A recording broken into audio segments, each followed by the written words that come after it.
नमस्कार दोस्तों, हमारे चैनल पर आपका स्वागत है। माननीय शिक्षकगण, जैसा कि आपको ज्ञात है कि हमारे अपर मुख्य सचिव हर शनिवार को शिक्षा और शिक्षकों पर बात करते हैं, उनकी समस्याओं को सुनते हैं और मुखर होकर सभी प्रश्नों का जवाब भी देते हैं। तो आइए इस शनिवार शिक्षा विभाग के अपर मुख्य सचिव ने क्या कहा है ट्रांसफ़र को लेकर, एसएल और सीएल को लेकर, और भी बातों को हम इस वीडियो में जिक्र करेंगे। परंतु आगे बढ़ने से पहले अगर आप चैनल पर पहली बार आए हैं तो सब्सक्राइब कीजिए। वीडियो अच्छा और इन्फॉर्मेटिव लगे तो लाइक और शेयर करिए। तो चलिए शुरू करते हैं और देखते हैं कि क्या कह रहे हैं हमारे अपर मुख्य सचिव एस सिद्धार्थ जी। नमस्कार। शिक्षा की बात हर शनिवार के इस नए अंक में मैं आप सभी का हार्दिक स्वागत करता हूं, अभिनंदन करता हूं। हम आज 19वें अंक के साथ उपस्थित हैं। हमारे साथ शिक्षा विभाग के अपर मुख्य सचिव डॉक्टर एस सिद्धार्थ उपस्थित हैं। हम हमेशा की तरह शिक्षकों और अभिभावकों के कुछ प्रश्नों के साथ आज हम पुनः उपस्थित हैं, जो आपके प्रश्नों का जवाब देंगे। नमस्कार सर, कुछ प्रश्न है। पहला प्रश्न है, मुस्कान है, ये नया गांव उर्दू विद्यालय डुमरी कटसरी की हैं, शिवहर में है। इनका कहना है कि सर, हाल ही में मेरा स्थानांतरण मेरे गृह जिला बेगूसराय में हुआ है। इसके लिए मैं विभाग का हृदय से आभार प्रकट करती हूँ, परंतु मुझे अभी तक विद्यालय अलॉट नहीं हुआ है। सर, विभिन्न शिक्षकों के द्वारा चलाए जा रहे यूट्यूब तथा अन्य चैनलों से जो जानकारी प्राप्त हो रही है उससे बहुत ज़्यादा विचलित हूँ, कृपया समाधान करें। देखिए, हम लोगों ने जैसे कहा, हम लोगों ने करीब 80,000 ट्रांसफ़र्स करीब हम लोगों ने किए, और 1 से 6 कैटेगरी में जो प्रथम 6 कैटेगरी है उसको हम लोगों ने हम लोगों ने स्कूल अलॉट कर दिया, केवल 34 लोगों को छोड़ के। तो 34 लोग अभी किसी कारणवश गलती से छूट गए हैं, क्योंकि डीओ को अलॉट करना था, डीओ अलॉट कर रहे थे, और स्थानांतरण के दौरान ही कुछ डीओ अपने इनबॉक्स में छोड़ के चले गए। तो करीब 34 ऐसे टीचर हैं जिसको हम लोगों ने खोज के निकाला है और उसको हम लोग अलॉट कर रहे हैं। तो 1 से 6 जो है उसमें सभी ने अपना स्कूल ज्वाइन कर लिया, और इसके 1 से 6 में भी अधिकांश लोगों ने अपने स्कूल ज्वाइन कर लिए जहाँ पे भी अलॉटेड थे। लेकिन कुछ लोगों ने ज्वाइन समय पे नहीं किया। 30 तारीख का अंतिम तिथि था, और आज भी मुझसे मिलने के लिए कुछ लोग आए थे और कह रहे थे कि अब 30 तारीख को हम ज्वाइन नहीं कर हम लोगों ने किया, हम ज्वाइन करना चाहते हैं। तो विभाग इसकी समीक्षा करेगी कि ऐसे कितने लोग हैं और क्या है, तो वो अलग बात है। और कुछ लोगों ने ज्वाइन नहीं किया, जो ऑप्शन दिया गया था कि यदि आप ज्वाइन नहीं करना चाहते हैं तो मत ज्वाइन करिए। तो जो व्यवस्था है 1 से 6 का, तो वो एग्जैक्टली ये है कि हम लोगों ने सभी को टेकअप कर लिया। साथ ही साथ फिर हम लोगों ने दूरी का, फिर जो 7वां कैटेगरी था उसमें महिलाओं को टेकअप किया सबसे पहले। और महिलाओं में सबसे पहले हम लोगों ने 1 से 5 का हम लोगों ने अलॉटमेंट किया, 1 to 5 का। और 1 to 5 करते करते हम लोगों ने जब इंटर डिस्ट्रिक्ट अलॉटमेंट की प्रक्रिया हम लोगों ने शुरू की, तो कुछ रेशोज़ तो हम लोग बैठ गए। मतलब एक टीचर इधर से गए, दूसरे जगह गए, दूसरे से तीसरे जगह गए। लेकिन उसमें भी करीब कुछ संख्या एक टीचर्स की, कुछ स्कूलों की है, जहाँ पे हम लोग को अचानक पता चला कि वहाँ पे स्कूल बंद होने वाले हैं। तो हम लोगों ने उस जिला तो अलॉट कर दिया। हम लोग नहीं चाहते थे कि कुछ को स्कूल अलॉट कर दें और कुछ को जिला भी नहीं अलॉट करें, तो हम लोगों ने जिला अलॉट कर दिया। और हम लोग इस व्यवस्था में मैनेज करने में है कि कुछ टीचर्स वहाँ जब जाएंगे तब हम लोग उस टीचर्स को रिलीव कर देंगे। तो ये प्रक्रिया ऑनगोइंग है कि धीरे धीरे। और इसी में भी आपका जब आप देखेंगे कि हम लोगों ने TRE 3 में जो बचे हुए कैंडिडेट्स हैं उनका काउंसलिंग शुरू किया। उसके बाद DLED MED वाला जो केस मुकदमे से जो अभ्यर्थी आए हैं 150 और 1,500, वो भी आ रहे हैं। तो ये सब जो ज्वाइन करेंगे, तो ये सारे जो जहाँ पर एक संभावना थी कि टीचर्स मतलब स्कूल बंद हो जाएंगे, तो वहाँ पे पोस्टिंग करते हुए इनको रिलीव करेंगे। और मोस्टली ये जो 1 से 5 वाले टीचर हैं, ये बहुत ही पैनिक हो रहे हैं कि अब क्या होगा। तो ये जब आपको जिला ही अलॉट हो गया, तो आप थोड़ा वेट कर सकते हैं कि भाई हम लोग कोशिश कर रहे हैं कि पठन पाठन इफेक्ट ना हो, और टीचर्स पोस्टिंग के बाद आपको वहाँ से रिलीव कर देंगे, तभी हम लोग स्कूल अलॉट करेंगे। साथ ही साथ एक टीचर आपके यहाँ जाएगा और एक टीचर आप रिलीव हो जाएंगे। तो ये 7वां कैटेगरी हम लोगों ने ये किया है। और अब आप पूछेंगे कि 7वां पुरुष का क्या होगा, तो हम लोग ये वर्कआउट कर रहे हैं कि सबसे प्रथम जो लॉट होगा वो लॉट होगा जहाँ पर टीचर्स ज़्यादा हैं, जिन जिलों में, वहाँ के पुरुषों को हम लोग जहाँ पे टीचर्स कम हैं उस जिले में शिफ्ट करेंगे। और आपको मैं जानकारी दे दूंगा कि जब 1 से 5 का आज हम लोगों ने PTR देखा, स्टूडेंट टीचर रेशो पूरे राज्य का, तो ऐसे भी जिले हैं जहाँ 13 बच्चों पर एक टीचर है, और ऐसे भी जिले हैं जहाँ 44 बच्चों पर एक टीचर है। मैं जिलों का नाम नहीं लूँगा, लेकिन ये इसको नॉर्मलाइज करना भी एक बड़ा चैलेंज हो गया है।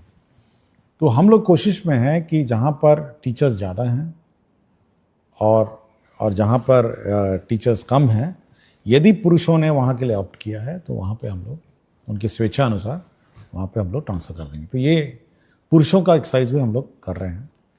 और फिर धीरे धीरे जो महिलाओं का भी इशू रह जाएगा, जो मतलब बाकी पुरुषों का रह जाएगा, तो ये इस पर निर्भरता रहेगी कि कहाँ पे टीचर्स कम हैं और कहाँ पे टीचर्स ज़्यादा हैं, उसके आधार पर उसको हम लोग टेकअप करेंगे। तो पुरुषों को हम लोगों ने नहीं छोड़ा, पुरुषों पर भी हम लोग एक्सरसाइज कर रहे हैं। और बीच बीच में यूट्यूब और फेसबुक और सोशल मीडिया अचानक पैनिक टीचरों में क्रिएट कर देते हैं कि लगता है अब ट्रांसफ़र रुक जाएगा। देखिए, हम लोग कंटिन्यूसली इस पर काम करते रहते हैं, और मेरी टीम है, मेरे ऑफिसर्स हैं, कंटिन्यूसली सबको एक काम दिया है। कुछ को पुरुषों का दिया है, कुछ को महिलाओं का दिया है, कुछ को 1 से 6 का जो इश्यूज़ हैं उसको सेटल करने का दिया है। तो ये पैनिक कभी नहीं होना चाहिए। और हम लोग का ऑफिशियल चैनल है, सरकारी चैनल है, हम लोग शिक्षा की बात करते हैं। और जब भी हम लोग प्रेस रिलीज़ करते हैं, एक ऑफिशियल प्रेस रिलीज, इसको इंटरप्रेट करने की कोशिश मत करिए। होता है कि अचानक आप इंटरप्रेट उसको करते हैं। हम लोगों ने जैसे ऐच्छिक स्थानांतरण दिया, ये एक ऑप्शन था, आप ऑप्शन मतलब चुनिए या नहीं चुनिए, लेकिन उसको इंटरप्रेट करने लगा कि लगता है कि अब ऐच्छिक स्थानांतरण होगा और कोई स्थानांतरण नहीं हुआ। ये कभी हम लोगों ने नहीं कहा ये बात। तो हमेशा देखिए, जब हम लोग प्रेस रिलीजेस देते हैं, आप थोड़ा इंतज़ार करिए, आप और इंटरप्रेट करने की कोशिश मत करिए। हमारा ऑफिशियल चैनल्स हैं जिस पर हम लोग अपना क्लैरिफिकेशन देते हैं, और हम चाहते हैं कि ये पूरी व्यवस्था ट्रांसपेरेंट हो और टीचर्स को जानकारी हो कि उनके साथ क्या हो रहा है। कोई बात हम छुपा के नहीं रखना चाहते कि भाई हम छुपा के रखे हुए हैं और मतलब हम लोग अन्यथा बोलना नहीं चाहते। हमने आपको बता दिया कि 34 लोग हम लोगों से गलती हो गई, छूट गया थे। हम लोग जिसको खोज के निकाले थे, जिनको 1 से 6 कैटेगरी में जिनको जिला अलॉटेड है, स्कूल अलॉटेड नहीं है, कर रहे हैं। और जो लोग अब कुछ लोगों ने मुझसे पूछा, अचानक बहुत सारे मैसेजेस आए कि सर अंतर जिला वाले को तो आपने पास कर दिया और बाहर वाले जिले को आपने छोड़ दिया। देखिए, टीचरों को समझना भी ये चाहिए। देखिए, सीनियरिटी जब टीचरों की लिखी जाती है, तो जब आप किसी अन्य जिले में जाते हैं तो आपकी सीनियरिटी उस जिले के टीचरों के सीनियरिटी सबसे नीचे हो जाती है। ये भी समझना चाहिए। और प्राथमिकता हमेशा उस जिले के अंदर इनसाइडर टीचर की है, और आपकी प्राथमिकता उसके बाद आती है, क्योंकि आप उस जिले के अंदर जा रहे हैं। तो अचानक ये भी पैनिक हो गया कि देखिए, उसको तो कर दिए, हमको छोड़ दिए, हमको टेकअप किए तो उसको छोड़ दिए। तो हम लोग एक फॉर्मूला से चलते हैं और एक सिस्टम से चलते हैं। हम लोग कोई मतलब रैंडम नहीं करते हैं, और निर्णय भी रैंडम नहीं होते। उसकी पॉलिसी होती है कि देखिए, हम लोगों ने विद इन डिस्ट्रिक्ट है, इनको ऐसे ट्रीट किया, आउटसाइड डिस्ट्रिक्ट है क्योंकि उनकी प्राथमिकता नीचे है, सबसे नीचे है, उनको हम लोगों ने ऐसे ट्रीट किया। तो ये सब हम लोग देखते हैं। तो कभी भी टीचर को ये नहीं सोचना चाहिए कि हम पक्षपात करते हैं या कोई रैंडम व्यवस्था करते हैं। हम लोग जो ट्रीटमेंट किसी एक कैटेगरी टीचर के साथ करते हैं, वही ट्रीटमेंट हम लोग बी कैटेगरी टीचर से। और कोई हम लोग मतलब इसका गलत इंटरप्रिटेशन किसी टीचर या किसी सोशल मीडिया में जो हमारे टीचर्स ग्रुप बहुत सारे हैं, उनको नहीं करना चाहिए। आप पूछ सकते हैं, विभाग से पूछ सकते हैं, बहुत सारे पदाधिकारी हैं, डायरेक्टर हैं, डीईओ हैं। और हम लोगों ने ये भी व्यवस्था की है व्यवस्था में कि अगर आप अपने प्रेजेंट पोस्टिंग से शुद्ध हैं विद इन द डिस्ट्रिक्ट, तो आप अपने स्थापना समिति, अपने ग्रीवांस पोर्टल में आप अप्लाई करिए, और ग्रीवांस पोर्टल डीओ देखते हैं, आरडीडी देखते हैं, और हम भी देखते हैं, और मॉनिटरिंग उसकी होती है। और जिला स्थापना जो समिति है, जो डिस्ट्रिक्ट की कमेटी है, वो अगर आपको कोई विशेष समस्या हो, मतलब बहुत ही विशेष समस्या हो, एनमास तो नहीं ले सकते अचानक फिर से 10-20 हज़ार का शुरू नहीं कर सकते, लेकिन आपको कोई विशेष समस्या है, आपकी सुनवाई करेगी और आपके समस्या का समाधान करेगी। और मैं बार बार यही बात कहता हूँ और हर फोरम पे यही कहता हूँ कि टीचर्स की सुविधा तो हम लोग कंसिडर करते हैं, लेकिन बच्चों की असुविधा हम लोग मतलब क्रिएट नहीं करना चाहते हैं। हम लोग ऐसी व्यवस्था नहीं क्रिएट करना चाहते हैं जहाँ पे स्कूल बंद हो जाएं, पढ़ाई पाठन अफेक्टेड हो जाए, या फिर मैथ्स टीचर चले जाते हैं तो मैथ्स टीचर अब नहीं है तो क्या करेंगे, साइंस टीचर अचानक ट्रांसफ़र हो गए तो क्या करेंगे। तो वैसी व्यवस्था हम लोग नहीं चाहते। हम लोग चाहते हैं कि बच्चों की पढ़ाई जो है, शिक्षा विभाग की प्रायोरिटी बहुत ही क्लियर होना चाहिए, शिक्षकों को भी, अभिभावकों को भी, कि शिक्षा विभाग की सबसे प्रथम प्रायोरिटी शिक्षा व्यवस्था में सुधार और शिक्षा व्यवस्था को सुदृढ़ करने का। ये बिल्कुल टीचर लोग भी अपने दिमाग में बैठा लें और हम भी अपने दिमाग में बैठा चुके हैं। उसके बाद आता है हमारे टीचर्स का कंफर्ट और अपने टीचर्स की सुविधा। ये ऊपर ओवरराइड नहीं कर सकता है कि हम अचानक टीचरों को रिलीव कर दें और स्कूल बंद कर दें। नो, ये हम लोग नहीं कर सकते। शिक्षा व्यवस्था, सरकार 22% बजट इसलिए देती है कि हमारे बच्चे पढ़ें, हमारे बच्चों को अच्छी पढ़ाई हो, और इसीलिए सरकार ने बहाल किया है विभिन्न स्कूलों के लिए टीचर्स की पढ़ाई सुचारू रूप से चले। हाँ, आप लोगों को कठिनाई हुई है, बहुत सारे पोस्टिंग रैंडम पूर्व के सालों में हुए हैं, हम लोग उसको रिजॉल्व करने की कोशिश में लगे हैं, और इसमें पेशेंस होना चाहिए और थोड़ा सब्र करना चाहिए टीचरों का। अगर किसी का कोई इशू है तो उसकी सुनवाई होगी और उसका रिजॉल्व होगा, लेकिन अचानक पैनिक नहीं होना चाहिए कि अचानक कोई अब नहीं, ये नहीं होगा, वो नहीं होगा। ये थोड़ा पैनिक टीचरों में नहीं होना चाहिए। आपको अपने पठन पाठन में ध्यान दीजिए और धीरे धीरे आपकी एक एक बात की सुनवाई होगी, और जहाँ तक यथासंभव, मैं बात बोलता हूँ, यथासंभव हम लोग आपका ख्याल रखेंगे, लेकिन आप अपने शैक्षणिक व्यवस्था और पढ़ाई व्यवस्था सुदृढ़ रखें और यह सुनिश्चित करें कि आपके विद्यालय में पढ़ाई। बहुत बहुत धन्यवाद सर। मैडम मुस्कान के माध्यम से ही, सवाल के माध्यम से ही आपने बहुत विस्तार से बताया है, और मुझे लगता है कि बाकी शिक्षकों के लिए भी ये बहुत लाभप्रद है। सर, दूसरा प्रश्न है, प्रिंस तिवारी हैं, वैशाली जिला के पातेपुर ब्लॉक के, ये संस्कृत के अध्यापक हैं। इनका कहना है कि संस्कृत में मैं बच्चों को आगे बढ़ता देखना चाहता हूँ, पर उन्हें लगता है कि संस्कृत से उनका कुछ नहीं होगा, जबकि संस्कृत के पाठ्यक्रम में वेद मंत्र, वैदिक साहित्य और वेदांत हैं। ज्ञान, संस्कृत, दर्शन और वैज्ञानिक चेतना वाली भाषा संस्कृत से बच्चों को कैसे जोड़ा जाए, मार्गदर्शन चाहते हैं। देखिए, आपको जानकारी होगा, हम लोगों ने संस्कृत बोर्ड के अध्यक्ष की भी नियुक्ति हाल ही में की है, और हम लोग डिस्कशन भी कर रहे थे। कल की बैठक में मैं बात भी कर रहा था कि कैसे संस्कृत शिक्षा को और सुधार किया जाए, और यह सबसे पुरानी हमारी भाषा है, और हमारे धर्म ग्रंथ भी इसी भाषा में लिखे गए हैं, और हमारे वेद और पुराण जो भी कही गई है, और बहुत सारी भाषाओं की ये मतलब ये बेस भाषा है, मतलब इस पर बहुत सारी भाषाएं हैं इस देश की, इसके ऊपर बनाई गई है। इसलिए ये बहुत ही हमारे लिए मतलब इम्पॉर्टेंट भाषा है, और हम लोग के दिल के करीब है, ये इम्पॉर्टेंट है।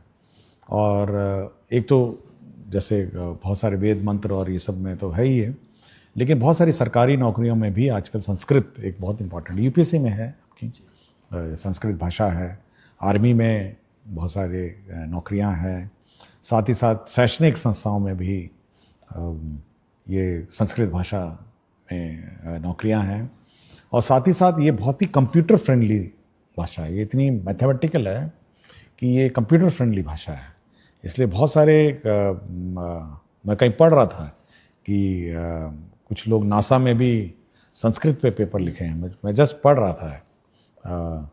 लेकिन ये बहुत ही महत्वपूर्ण भाषा है, और ये हम लोग के दिल के करीब, और ये बहुत ही आदर से हम लोग को इसको पढ़ना चाहिए और इंटरेस्ट लेना चाहिए। शुक्रिया सर। एक है पुनीता कुमारी, राजकीय मध्य विद्यालय कोटवा गोपालगंज की हैं। इनका कहना है कि सर्वप्रथम आपके द्वारा किए गए बेहतरीन कार्यों हेतु आपको साधुवाद दे रही हैं सर। महोदय, आपके द्वारा अभिभावक गोष्ठी को लेकर एक कैलेंडर जारी किया गया है जो बेहद सराहनीय और प्रशंसनीय है। महोदय, क्या उक्त कैलेंडर को सभी विद्यालयों के सूचना पट पर लगाया जा सकता है जिससे कि अभिभावकों को पूर्व से ही गोष्ठी के संबंध में सूचना मिल सके? यह अत्यंत लाभकारी सिद्ध होगा।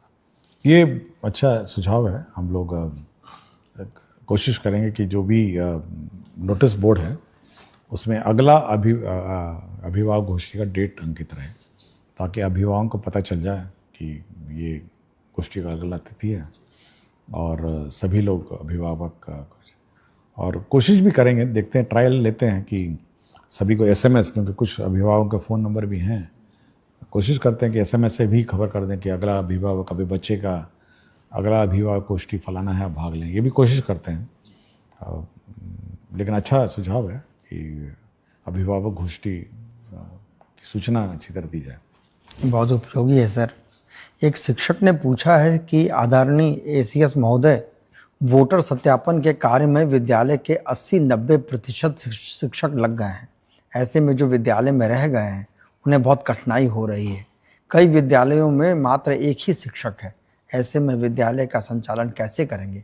इस पर कोई दिशा? देखिए, इलेक्शन का कार्य महत्वपूर्ण कार्य है और ये पीपल्स रिप्रेजेंटेशन एक्ट से गवर्नड है, इसलिए उसके बारे में मैं कोई टिप्पणी नहीं करूँगा। लेकिन मैंने सभी डीओस को कहा है कि वो मॉनिटर करें हर स्कूल्स को, जहाँ पे भी टीचर्स अपने वोटर लिस्ट पुनरीक्षण कार्य में व्यस्त हैं, तो अन्य अगल बगल के स्कूलों में से टीचर्स को लगा के डिप्यूट करके संचालन करेंगे और ये सुनिश्चित करेंगे कि शैक्षणिक कार्य प्रभावित नहीं हो, क्योंकि आगे फिर इलेक्शन भी है, उसमें भी हो सकता है ये सब कार्य प्रभावित होगा।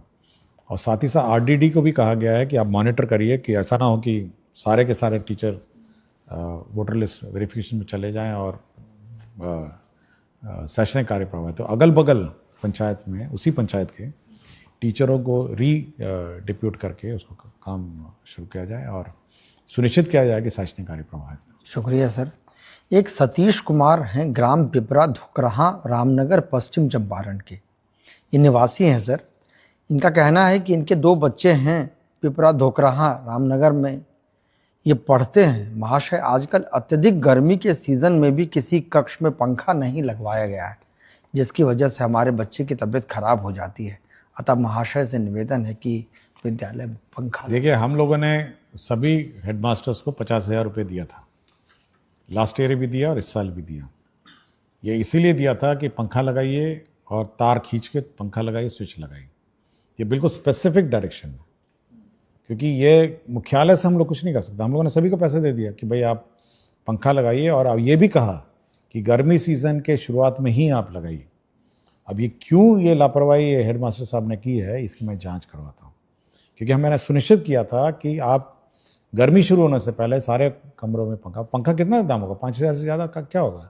तार वार लगाना है, स्विच लगाना है। अब 50,000 मैंने दिए हैं सारे स्कूल को, 2 बार दे चुका हूँ मैं। तो ये मैं चेक करता हूँ कि हेडमास्टर ने क्यों नहीं किया, और ये बिल्कुल स्पष्ट है। मतलब मैं बाकी अभिभावकों को कह रहा हूँ कि ये हेडमास्टर को पैसा दिया गया है पंखा लगाने के लिए, स्विच तार सबके लिए। Thank you sir. ये एक मनीष कुमार हैं, वर्तमान में अररिया जिले के नरपतगंज ब्लॉक के उत्क्रमित उच्च विद्यालय मिर्दौल में पीजीटी केमिस्ट्री के शिक्षक हैं।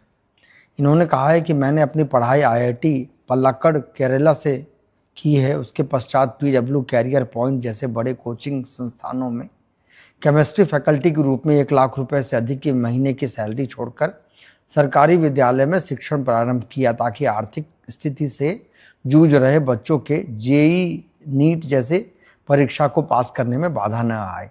लेकिन वर्तमान स्थिति यह है कि यहाँ फिजिक्स और मैथमेटिक्स के पीजीटी शिक्षक ही नहीं है, जिसके चलते टीम वर्क हो नहीं पा रहा है, साथ ही अन्य परेशानियों का भी सामना करना पड़ रहा है। अतः मेरा उद्देश्य पूरा नहीं हो पा रहा है। तो क्या मुझे बीएसईबी फ्री कोचिंग ज्वाइन करने का आदेश और स्वीकृति विभाग से मिल सकता है? देखिए, हम लोगों ने, आपको याद होगा, हाल ही में हमने चिट्ठी लिखा है कि जहाँ पर जो सब्जेक्ट टीचर्स नहीं हैं आप डेपुटेशन से उसको काम चलाइए। अगल बगल पंचायत के जो स्कूल्स हैं उसी में आप डेपुटेशन से काम चलाएं। और हमारी बात भी हो रही है साइंस एंड टेक्नोलॉजी डिपार्टमेंट के साथ कि कुछ फैकल्टी या कुछ स्टूडेंट्स जो मतलब मैथ्स और साइंस पढ़ा सकें तो वो भी कुछ कंट्रीब्यूट करेंगे।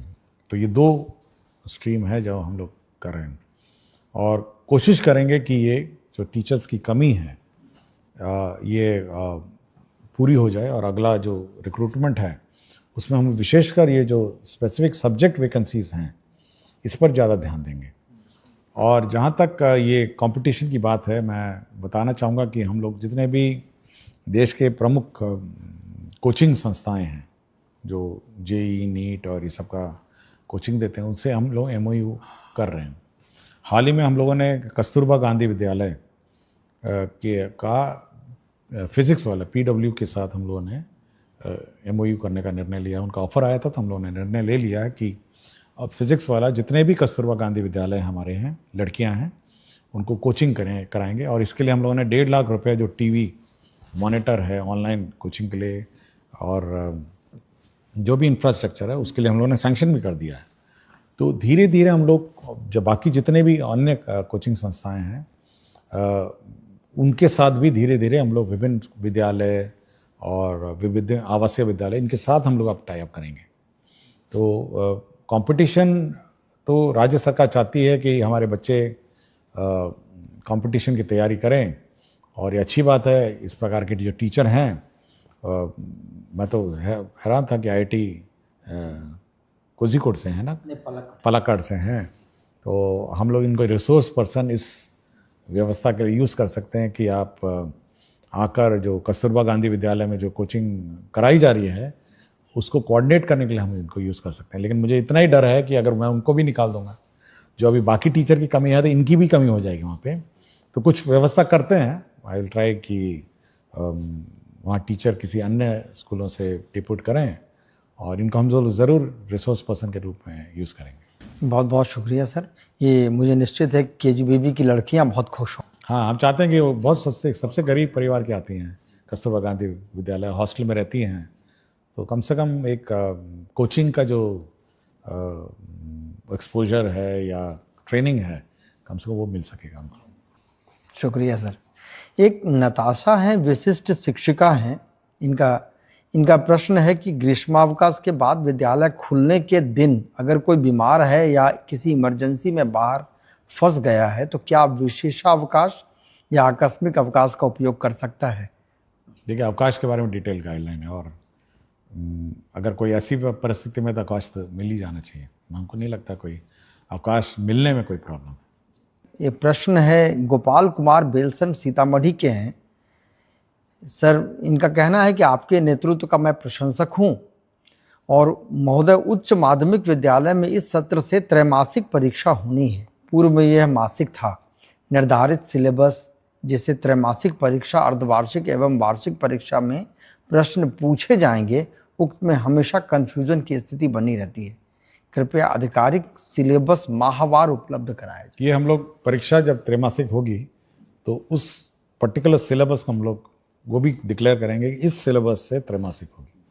तो ये CRT आपको कम्युनिकेट करेगा कि इस सिलेबस से आपकी परीक्षा होगी। ऐसा नहीं हो कि डेट निर्धारित है लेकिन सिलेबस निर्धारित है। ये स्पेसिफिक हम लोग निर्धारित। बहुत यूजफुल है सर। एक शिक्षक पूछ रहे हैं कि विभाग से लेकर विद्यालय तक सूचनाओं का सही तरीके से प्रसार नहीं होने पाने के कारण कई बार विद्यालय स्तर पर कार्य बाधित होता है। सर, क्या विभाग कोई ऐसा तरीका ढूंढ रहा है जिससे सूचना एक जैसा सभी विद्यालय तक पहुंचे और सही काम हो सके? देखिए, हम लोगों ने सभी विद्यालयों में टैबलेट भेजा है और बहुत सारे विद्यालयों में पहुंच भी गया है। मेरे ख्याल से 3-4 दिन में और भी पहुंच जाएगा। देखिए, ये बहुत विशेष प्रकार का टैबलेट है। ये नॉर्मल जो हम लोग यूज़ करते हैं उससे हल्का सा भिन्न है। वो इसलिए भिन्न है कि इसमें वही सॉफ्टवेयर लोड हो सकता है जो मुख्यालय से आपको निर्देशित होगा, अन्यथा वो सॉफ्टवेयर अपने डिलीट हो जाएगा। पहले तो ये है। दूसरा है, ये हमारे सेंट्रल सर्वर से लिंक्ड है। जो टैबलेट है ये बिल्कुल हमारे सेंट्रल जो मैसेजिंग सिस्टम है उससे रिलेटेड है। और मुख्यालय से जैसे ही हम इसमें पत्र डालेंगे वो आपके टैबलेट में नजर आ जाएगा, या मुख्यालय से हम कोई भी सूचना देंगे तो हर स्कूल में अपने आप पहुंच जाएगा। ये डीओ से, फिर डीओ से बीओ, बीओ से टीचर, या फिर सोशल मीडिया के माध्यम से, बिल्कुल मतलब वो बंद कर दिया। हम अगर कहेंगे कि ये टीचर का पत्र है और अभी तुरंत जाना है तो सारे स्कूल के टैबलेट में पहुंच जाएगा। तो अब वो व्यवस्था हो गई है कि हम लोग बिल्कुल मैसेजिंग सिस्टम जो है बिल्कुल कनेक्टेड हो गई है, मतलब हम लोग यहाँ से भेजेंगे और वो वहाँ के टैबलेट में आ जाएगा। और साथ ही साथ उल्टा भी है, हम लोग अगर टैबलेट से कोई सूचना निकालना चाहेंगे तो ऑटोमेटिकली पुल व्यवस्था भी है कि हम उस टैबलेट को एक्सेस कर सकते हैं और वहाँ से हम लोग सूचना प्राप्त कर सकते हैं।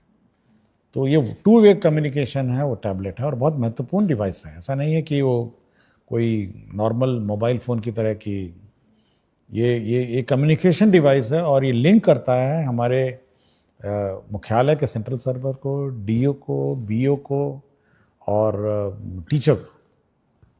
तो इसलिए बहुत ही महत्वपूर्ण ये इंटरवेंशन है। मुझे लगता है सर कि इसके बाद का सवाल के जवाब आपने ऑलरेडी दे दिया है। सवाल है कि हम लोगों को विभाग के द्वारा टैबलेट फ़ोन दिया गया है। सर बच्चे इसे देखकर बहुत खुश हुए और आपको धन्यवाद दिए। सर अब इस टैबलेट का करना क्या है? नहीं, ये बच्चों के लिए नहीं था। नहीं, ये बच्चों के लिए नहीं है बिल्कुल। अब मैंने एक फ़ोटो देखा था जिसमें बच्चों ने मुझे ही धन्यवाद दे दिया, तो मैं पूछा भी कि भाई ये तो बच्चों के पास जाना नहीं था, ये बच्चे इसको लेके क्या कर रहे हैं। देखिए जो टैबलेट है वो पहले एक तो हेडमास्टर के पास रहेगा, फिर दूसरा टैबलेट जो है वो दूसरा टैबलेट प्रभारी है, तो तीसरा टैबलेट प्रभारी है। जहाँ 2 हैं वहाँ 2 ही हैं और 3 लोग या 2 लोग जो भी है इसको ऑपरेट करेंगे। और ये कम्युनिकेशन सिस्टम है शिक्षा विभाग का मुख्यालय और स्कूल का बीच का। स्कूल की गतिविधियाँ वो टैबलेट में दर्ज करेंगे, मुख्यालय कोई सूचना देना चाहेगा दे सकता है, और मुख्यालय अगर किसी स्कूल की गतिविधियां देखना चाहेगा वो इस टैबलेट के माध्यम से देख सकेगा। तो ये कम्युनिकेशन डिवाइस है।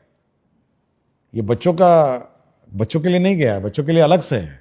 बच्चों के लिए अलग से स्मार्ट क्लास बन रहा है, सैंक्शन हो रहा है, बच्चों के लिए अलग से आईसीटी लैब है। मैं चाहता हूं कि वो लोग उसमें ज़्यादा ध्यान दें, ये टैबलेट लेकर नहीं घूमें। और टैबलेट हमारे जो शिक्षकगण हैं वो कम्युनिकेशन के रूप में इसको यूज़ करें। और क्या पढ़ाना है, क्या कोर्स है, क्या सिलेबस है, क्या क्वेश्चन पेपर है, वो भी इसी में आना है। प्रश्न पत्र जो है वो भी इसी में आना है। और क्या कोर्स आप पढ़ाए हैं ये भी इसी में आना है। कितने बच्चे उपस्थित हैं ये भी आना है। तो ये बहुत महत्वपूर्ण डिवाइस है। ये इसको मतलब ये होलिस्टिक मॉनिटरिंग सिस्टम है विद्यालयों का। आपका बहुत बहुत शुक्रिया सर। मैं सभी देखने और सुनने वालों का धन्यवाद कहता हूं और अगले अंक में फिर हम पुनः कुछ प्रश्नों के साथ उपस्थित होंगे। तब तक के लिए धन्यवाद। नमस्कार।